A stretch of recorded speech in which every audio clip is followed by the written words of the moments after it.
Hello, everyone. Welcome to Spirit of Truth Church for this talk on Stockholm Christianity, pleasing the wrong people. Now, again, I'd just like to do a quick check since my YouTube is not looking like it normally does. Hey, everybody, am I coming through clear and can you see me? Those are the two big questions. Yes, all good. Excellent. Thank you so much. Yeah, sometimes when YouTube's a little funky, I just like to do a check because I have absolutely talked for 30 or 45 minutes with no audio or no video. So that has happened before. So to avoid that, it's good to always check if there's something a little funky. Okay, so today we're talking about, you're on that one. Yeah. We're talking about pleasing the wrong people and how this leads to Stockholm Christianity syndrome and all that kind of good stuff. And here's the deal. Tonight is a hard truth night. What do I mean by that? I mean, this is the one that I would expect would make the most people upset. This is the one where I'm going to say things that not everybody's going to agree with, that people are going to have hardwired into their heads. No, that's not right. And hey, welcome to the channel, man, because we don't hold back here, that's for sure. And we're going to have to talk about a very serious issue in Christianity. And pleasing the wrong people is actually a major, major, major issue. Now, he starts off this chapter, West starts off this chapter with actually one of my favorite authors, C.S. Lewis. And C.S. Lewis, and most people don't know this about C.S. Lewis, but he's famous for Chronicles of Narnia. He's famous for his space trilogy, but he's written a crazy amount of things, way more than people would think. And he's written a series of like more essay type things as well. And one of those is called The Inner Ring. And he actually mentions The Inner Ring. It's actually very good. It was based on a lecture in London, but you can actually find it, I believe, in The Weight of Glory, I think is where that essay is published again, I think. But what he says is this. He essentially makes the case that in any given society, there's a group of people. And the funny thing about this group of people is they're sort of the power brokers. They're the people who determine what's going to happen. They're like the elites. They're the aristocracy, if you will. And he argues that it's, you will find yourself in this group, and then you can find yourself outside of this group. And it's very hard to even know how to get in or how to get out, all of this kind of stuff. And it's interesting because he also talks about how the power structure is amorphous. In other words, it's sort of like the majority of the group determines what the group looks like. So you could be partially sometimes in that majority society, and sometimes you might be on the outside. It's interesting. But what he essentially says is this. And actually, funny enough, I've been reading a marketing book recently, which is very good, that hits on a similar thing. That status is actually one of the most powerful motivating factors for people's decisions. One of the most powerful motivating factors. For example, why would anyone buy a really expensive car? Cars depreciate in value immediately. They don't hold their value well over time. They're often overpriced, typically by at least 20% before you drive it off the lot, kind of an issue. Why would anyone buy an expensive car? The reason is status. How it makes you feel, what group it puts you into, how it makes you look. Like, status is huge. The big one that people are going to get at for tonight, but I'm going to tell you right now, I will argue it is a sinful addiction to status and pleasing the wrong people. And the more Christians that can break this thing, the better it's going to be. And that is the need to go to a, quote, high caliber named university, or to get your kid into a high caliber named university.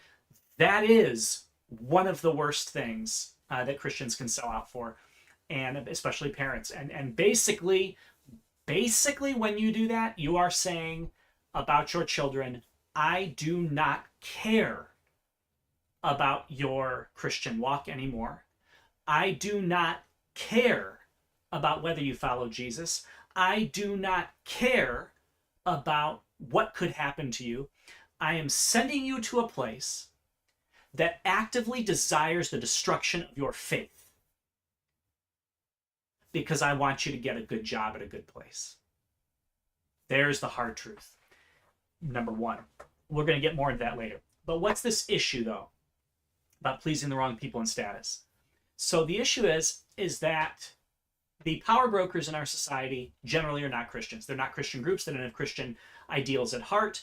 And as the country has continued to go on, more and more people are dropping out of Christianity, and more of our institutions are essentially being taken over and run by non-Christians, to the point where when you actually start looking at the percentages, and he's going to kind of he pointed this out, and I may mention this, I think I may have mentioned it even last week, but yeah, no, I think it's last week, how like the number of journalists, for example, that are atheist versus Christian, I mean, it's wildly outstripped, right? There's so many higher percentages of atheists in journalism, atheists in professoring positions, and all that kind of stuff. So our institutions are basically being taken over. The problem is they're also the power brokers. So if you want a voice, right? If you want, like, for example, YouTube, right? Here we go. You want a voice on YouTube, then say the right thing. Promote the right idea. Promote the right agenda, and then you can get a ton of views. Then you'll be up throttled in YouTube, right? This is the issue. The issue is that pleasing these people will get you more influence, will get you more fame, will get you a wider hearing.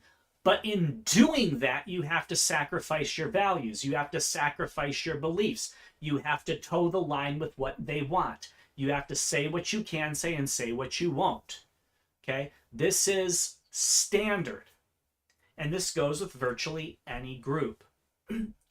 And what you're going to see is that this issue of pleasing the wrong people will actually get Christians to degrade other Christians who don't also get in line with the secular view. So one of the ways he's going to point this out right off the bat is he points out with Noel, this is, I believe, Mark Noel, let me make sure I get the name right here, Mark Noel, yeah, at Wheaton College. Now, if anybody's ever heard me talk about Wheaton before, my personal view, oh my goodness, what if I tell my personal view? Let's just say this, I do not think highly of Wheaton at all.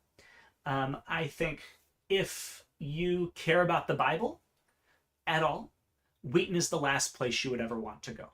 So there's what I think about Wheaton. We'll leave it at that. So Mark Noel, who was then a professor of history at Wheaton, said this. He wrote this book called The Scandal of the Evangelical Mind. And essentially, he said this quote, "The scandal of the evangelical mind is that there is not much of an evangelical mind." Okay, well, true enough. I mean, we have a problem sometimes where people really do, there's like, oh, I don't like theology, or oh, I just want to believe in, my folk theology, and that's it. And it's like, well, that's not necessarily true. But then he says this.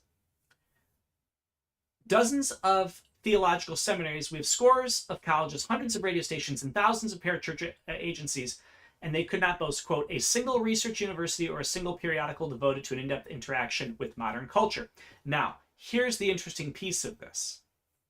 Noel then says why this is the case. He says, quote, biblicism, which he defines as, quote, reliance on the Bible as ultimate religious authority, end quote, is essentially one of the obstacles to evangelical scholarship. And he says that the only way, quote, to have a life of the mind, or that the life of the mind may have a chance, end quote, is to restrict the Bible's authority to, quote, pointing us to the Savior and orienting our entire existence to the service of God. This is horrifically devastating. If people, well, actually, the problem is the people did take his view. If people take his view, if people take that and say, yeah, we're restricting the Bible to essentially salvation and how we should live our lives, then we have just gutted the Bible. We have just told God, sorry, you aren't sovereign over the rest of my areas of knowledge. So while Noel is correct in asserting that as evangelicals, we need to be good thinkers, because that's true, what he has essentially advocated for is a complete gutting of the evangelical mind. Now, the question is why. We're going to find that out when we go back to his revised version of this book that came out in 2024 here at the end of the lecture. But for the time being, keep that in mind. What is happening? He is saying, if you want to be a real good evangelical Christian, stop taking the Bible as the ultimate spiritual authority and the absolute authority. Sorry, that's not okay. That's directly contrary to beliefs. But why would he say that? Well, he wants to what? Interact with culture. Interact with the world. And here's the problem. He knows this all too well. You are not allowed in the university setting to interact with secular universities if you hold to evangelical Christian standards. You will never get a paper published. You will never be allowed to go to any of these conferences. You'll never be allowed to give a talk at these conferences. It's not going to happen. Because if you would try to assert those views, you will be selected out, as those are, quote, not academic views. Even though they are. But you'll be selected out immediately. And so he's saying, well, I don't want to be locked out of everything in all the universities. I want to be in.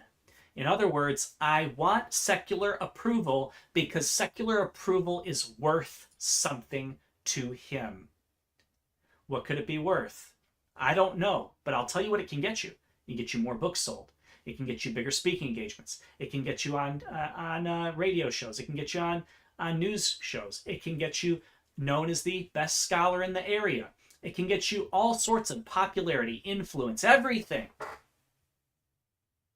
But if you hold the Bible as the supreme source of religious authority and authority over all things, well, then you've crossed the line.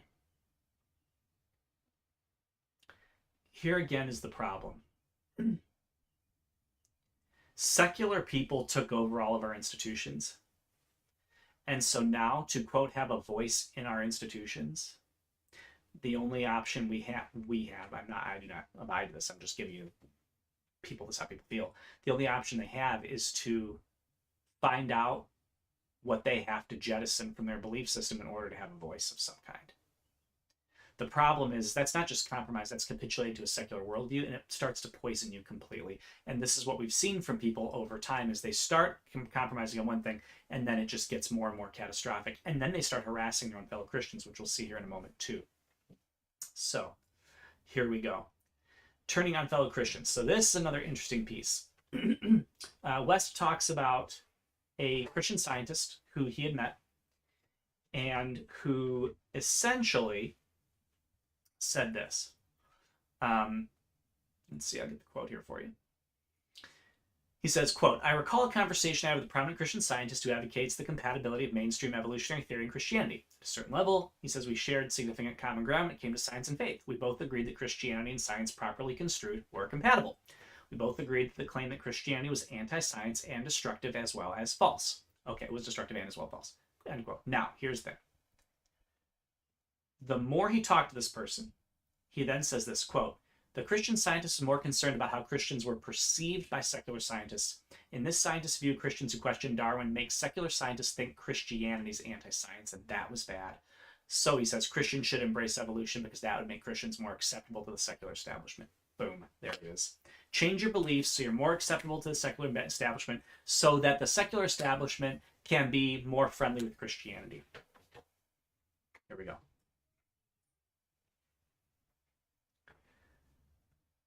We're going to talk about this. It's a concept called being missional. It's being relatable, being relevant. These are essentially code words for being more secular, being more appealing to secular society.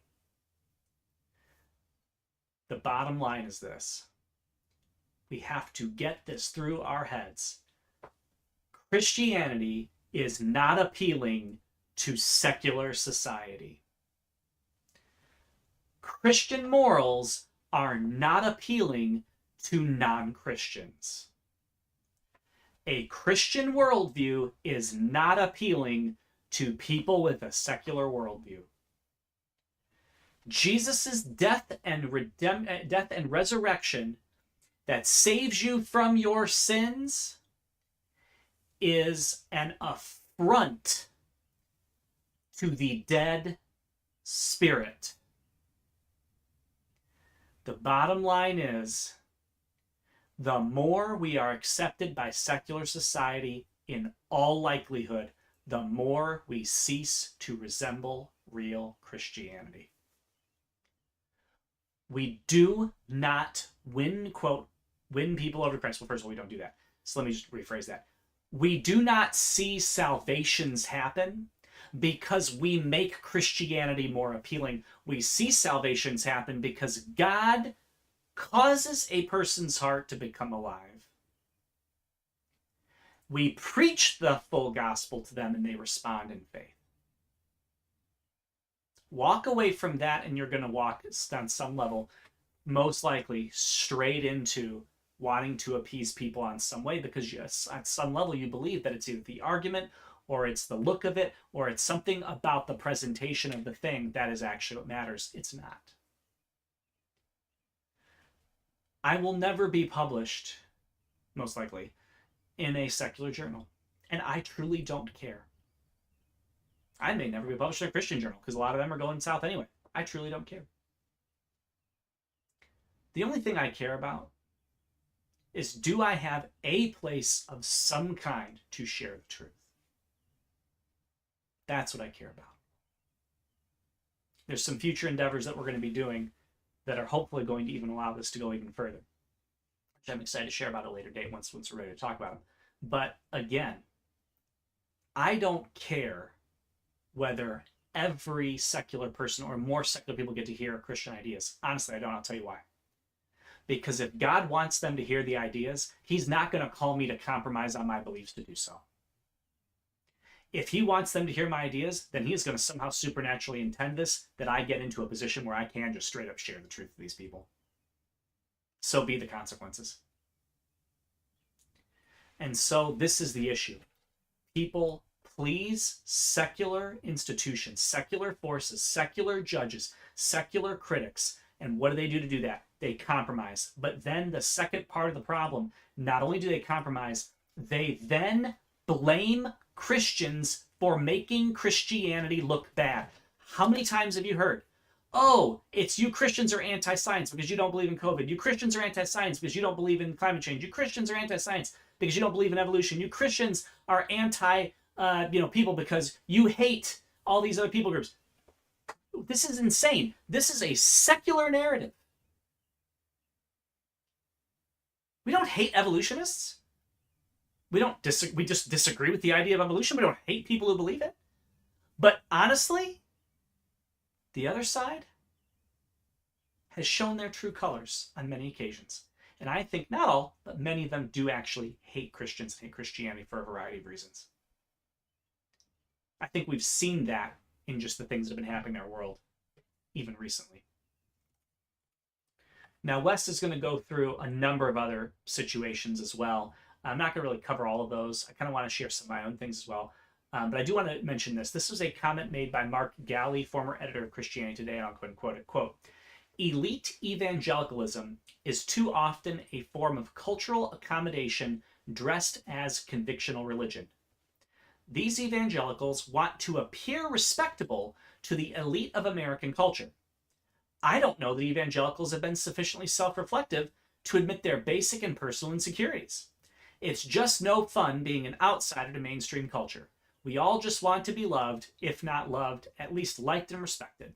Elite evangelicals are not just savvy evangelists, but also people striving for acceptance." Now, here's the scary thing. He's right. When you see famous people in Christianity, they typically want to be loved and accepted by culture. And that feeds into this whole, as he says, quote, feeds into the Stockholm Syndrome. In other words, quote, "Seeking acceptance, Christians accommodate certain non-biblical cultural norms, then they embrace them, then they despise those who haven't made concessions to secular culture while identifying more and more with secular culture," end quote. There it is. Scary, scary, scary stuff. Now, I want to go ahead and mention a couple other things I mentioned earlier. First, I want to go circle back around the schools.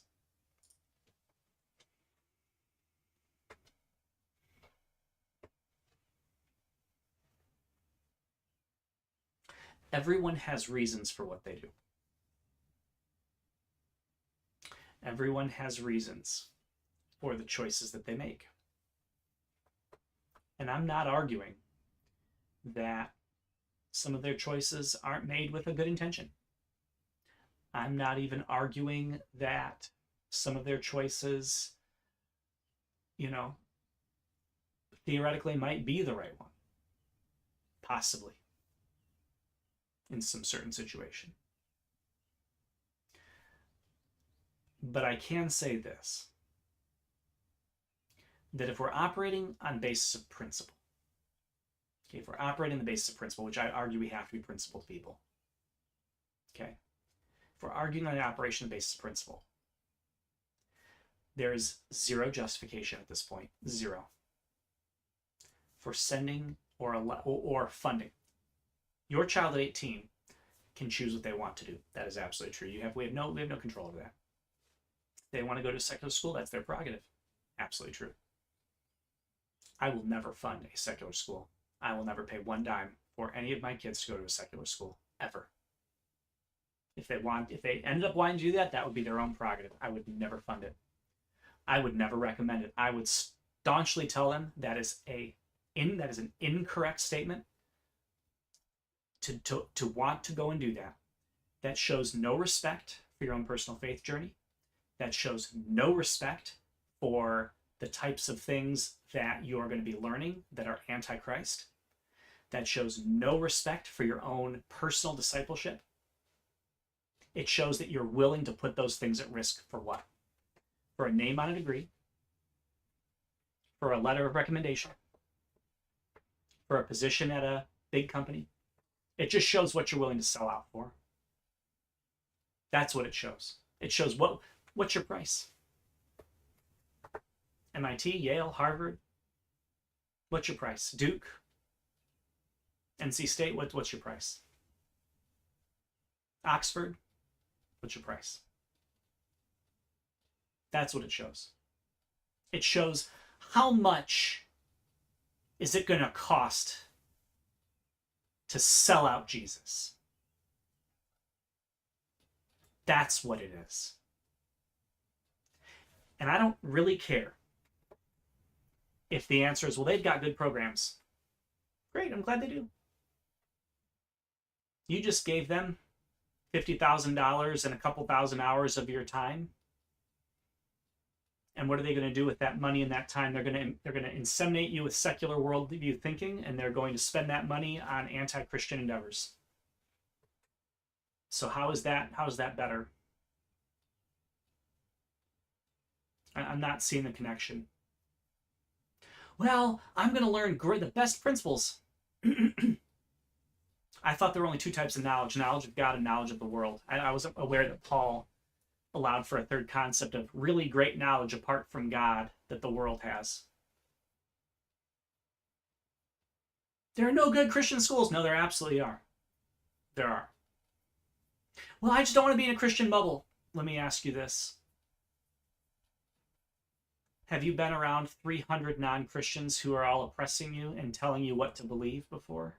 No. What are you going to do when that happens? What are you going to do when your biology professor tells you, if you hold to creationism, I refuse to write your letter of recommendation? And you've already spent $120,000 on that university, and now you can't get a letter of recommendation. You're going to walk away? Or are you going to bend the knee? Why put yourself in that situation when that's what you have to do? Well, I want to be a missionary evangelize. Are you trained to be a missionary yet? Are you trained to withstand an oppressive culture for 4 years with virtually no lifeline? What training have you done to be able to do that? I would argue it's harder going to a foreign nation doing missions than it is to do missions at a college campus. In a foreign nation, you don't know the language, you don't know the culture, just trying to orient yourself at a college campus, you're going to feel every second of every piece of peer pressure. Now, I'm not saying that you can't do it. I'm just saying that I watched as 99% of people failed. That's what I'm telling you. I'm telling you, I've been doing campus ministry for a solid 20-some plus years. I've been involved in campus ministry. And unfortunately, I've seen the results of a lot of those people who've gone through these programs. And there are a lot of people who get saved, no doubt about it. I'm very supportive of campus, that's why I do it. But I'm also just going to tell you the reality that so many people who are even in the campus ministries fail in the end because they could not overcome the secularizing forces of their university institution. It is unfortunate but true reality. So what gives you the right to gamble with your life? It's not your life, it's God's life. That's the hard truth of tonight. That's the hard truth of tonight, right there. C.S. Lewis. Actually, was it C.S. Lewis? What was I talking about here at the end? Let's see, what did he say? There was a comment I wanted to circle back to here at the very end. Reputations. Let's see. I don't think there was anything else I wanted to hit on. Turning on your fellow Christians, we hit that. Oh, Noel, that's what it was. Noel's update. So let's get to Noel's update here real quick. I'll find this here. Here it is. So we get back to Noel. 2022, recent update. Writes a new version of the book. Quote, this is from the author West. In his original book, Noel is careful to caution the test for good Christian scholarship was not secular approval or recognition. Good. In the updated version, that caution seems to have been largely jettisoned. Makes sense. Although Noel glancingly acknowledges that it, quote, is not the only gauge of a culture's intellectual life, end quote, he now offers publication by elite university presses as, quote, a shorthand indication, end quote, of scholarly excellence. In other words, if you're not published by a secular authority, who cares about you? There it is. That's a problem. And the more we capitulate and try to please the wrong people, the less of a real, authentic Christian witness we will have. And as we abandon our next gen, this is real simple. As we abandon the next generation to secular universities, we might, what's the point? Why even fight when we just abandon the next generation to secularism? Again, these are the issues we deal with, y'all. These are the issues we deal with. We have to stop living to please the secular world. Understand that they have won the institutions for the most part. As adults, we can try to fight that fight as we can, but we also have to understand that if we're trying to fight that fight by being part of the group, that is a secularizing force that is very hard to resist, and we better have good, solid training, and we better have a very solid church connection that is our primary community before we try and do that, or that will eat us whole. So what's my warning? Don't be concerned with changing secular culture. Be concerned with getting discipled, making disciples, sharing the gospel. Let culture work itself out as more people have a biblical worldview and as more people become Christians. And with that, whew, boy, you tell me that's a personal pet peeve of mine. Just work in college for 20 some years in colleges and you'll get there. I mean, it's just, you see it every day. That's the problem. All right. Anywho, thank you so much for joining here at Spirit of Truth Church for this talk on Stockholm Christianity, pleasing the wrong people. I'm going to go ahead and put in the Zoom link right now. Give me 1 second. Look forward to having anybody who wants to be here. Always, we have such a great time with our conversations. It's this one. I need the link. Perfect. Post it here. Perfect. All right. And I will see you guys there. Thank you so much again. Have a wonderful evening. Hope you enjoyed. We've got a couple more of these left. I hope this has been a great series for you. Looking forward to getting together with y'all next week.